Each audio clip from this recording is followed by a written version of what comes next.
I want to get to what our NBA insiders were doing last night. They were doing what every Cavaliers fan on earth is doing, hitting the ESPN.com trade machine. Kevin Pelton, this is his three-team deal for the Cavs. Cavs would get George Hill, Derek Favors, Rodney Hood. Kings would get Iman Shumpert, Channing Frye. Jazz get Kevin Love, Richardson, Derrick Rose. Paul, do you like this trade? I don't like the trade for Cleveland, but you got to like it for Utah because they're trying to make a playoff push. You had a Kevin Love with Donovan Mitchell, Rodney Hood.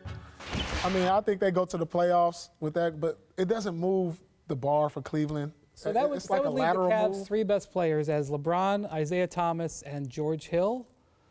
A year ago, their three best players were Kyrie, LeBron, and Kevin Love. Boy, that's a pretty big come down. They're regressing. With Kevin Pelton, that was it. I want to get to, look, I'm going to go through our insiders. I'm not criticizing you. These are our insiders. Jeremiah Engelman proposing a trade that sends Hassan Whiteside, Goran Dragic, and Wayne Ellington to the Cavs. Love, Frye, IT, and D. Rose to Miami. Brian. Now who are your three best players? LeBron James, Hassan Whiteside, and Goran Dragic. Again, I'd like to say, boy, are the Cavs moving forward. They had Kyrie, LeBron, and... At least they get better defensively. Kyrie doesn't live here anymore, Brian. I'm just saying that, like, this is the wrong direction. All right. You think that's going to say that trade would save LeBron in Cleveland? I like the Bobby Marks trade. I like it. Oh, you like this? I like it, actually. You get an all-star. Goran. And then all-star and Whiteside. He can arguably be an all-star. Wayne Ellington The defense can gets better. But why are we trying to save the Cleveland Cavaliers every day? Because they traded Kyrie when they didn't have to. No, as they can't save themselves. Because they traded Kyrie when they didn't have to. But that's another show. You can look that up in the Jump Archives where I said that 16 times. You know what happened to the Titanic, right? I'm just saying. Bobby Marks trade. I actually like this trade. Cavs get Tyreek Evans, which, by the way, there's heavy competition for Tyreek Evans. We should note that. Boston's trying to get Tyreek Evans. $3.29 million trade exception.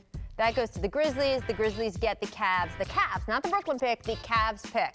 Now, the downside is Dan Gilbert has to pay more in luxury tax. A lot more. I would argue this would get them much further in the playoffs, which, as Brian Windhorst reported in his money-losing, money-winning story, is about $20 million extra dollars. Yeah. They will not get if this team goes out early. Yes, but this would cost them almost all of it. It would cost them like between $12 and $15 million because of their tax position. I'm behind Bobby Marks here. I'm riding with Bobby. I would prefer if they use their pick, they would get a player who can actually play defense. Tyreek is an extremely talented offensive player.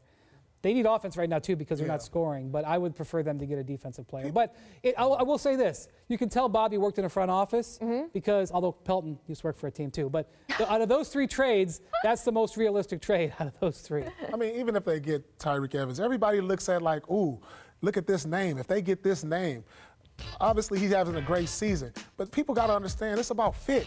Tyreek Evans plays kind of like LeBron James. He's a big guard. He needs the ball in his hand. You already got Isaiah. You already got LeBron who needs the ball. I mean, D-Wade, when he's out there, you want to put the ball in his hand. He just does not fit. Now, there's another trade. It looks good, where they move Isaiah. Well, that's okay. So that's the elephant in the room, right? Like, and it involves a lot of stuff. It involves some chemistry issues.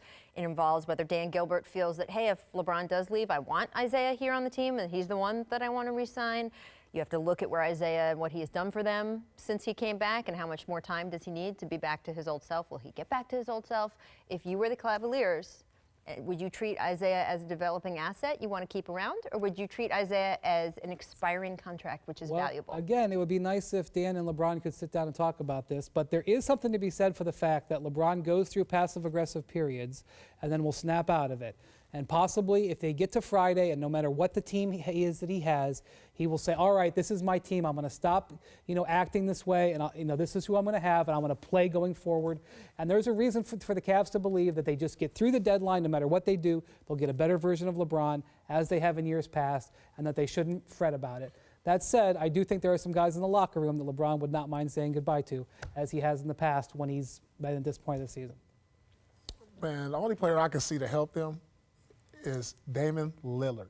If they can find this is Paul's insider trade. Paul was around the office this morning. I don't know. I mean, if they can find a way to turn Isaiah into Damian Lillard, you got something. But if I could find a way to take a piece of coal and turned into a diamond, I would not be sitting Who are there. you calling a piece of coal around here, Just Brian? a general comparison.